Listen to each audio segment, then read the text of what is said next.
my child. And I know for a lot of people that seems a strange thing to say because there's so much pressure. So in this video, Rachel Klinger-Cain makes the argument that churches provide a service that secular institutions are failing at, namely childcare. And I think she's absolutely right. Here's what I find interesting anyway, that the satanic panic of the 80s to the 2000s, the warring by religious institutions against geek culture, which, well, it was beyond even the 80s. It started more in the 50s and 60s in opposition to jazz and rock, and then rap, and then gaming, tabletop and video, and even with books with Harry Potter. And of course, these are child-centered intellectual properties. They're child-centered art forms that I suppose they don't really have to, but they do in some ways push parents away. Or is it more that parents are encouraged to create this opposition to new culture from religious institutions who oppose any threat to their authority, dominance, market share over the youth? And that obviously explains a lot of the behaviors. Yes, we have childcare at our church. Sit your kid with the religious workers and they will share their religion with the kids. Use it as a bonding agent.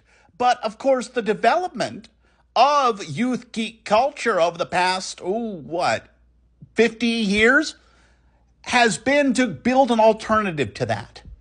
But it obviously doesn't really do the child care as effectively as it could. But I think some companies might be starting to learn this, or at least understand the problem. And the best example I can find is the Pokemon Company.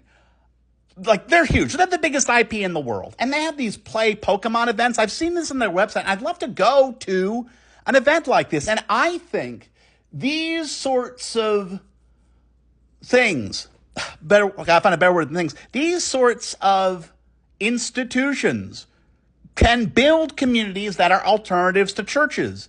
And I think secular organizations, whether, the Andrew Seidel, Secular Humanist Alliance, and stuff like that, or even the Satanic Temple, can learn from what the Pokemon Company is doing, and other IP holders should be working to make family child care a more universal event. Because after all, now parents and children, thanks to these companies, are finally telling the same stories again. And I think that points a route forward.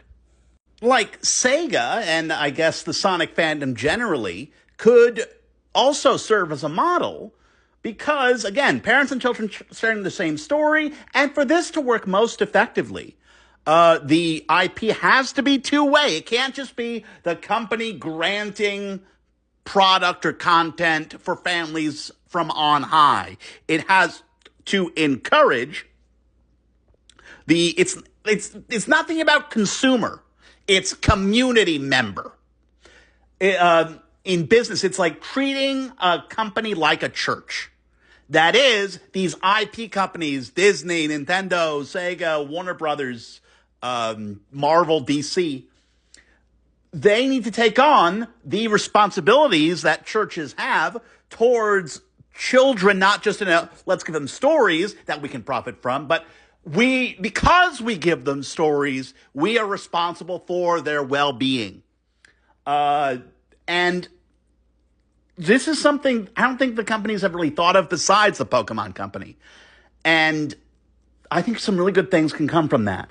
And I go to the Sonic fandom specifically because that's already been happening, like the fans taking ownership of the content in their own way. And it has its own particular style. And other companies can do it differently.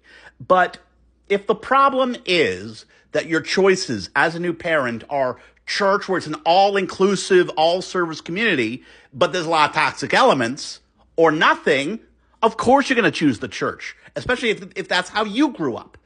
But the IP companies, because of their power that they've generated over the past 45 years, thanks, ironically, to Ronald Reagan, can do the most provide the best service alternatives to what churches provide, ironically, thanks to Reagan, that his coalition could break by both holding to their values, both the capitalists and the Christian nationalists.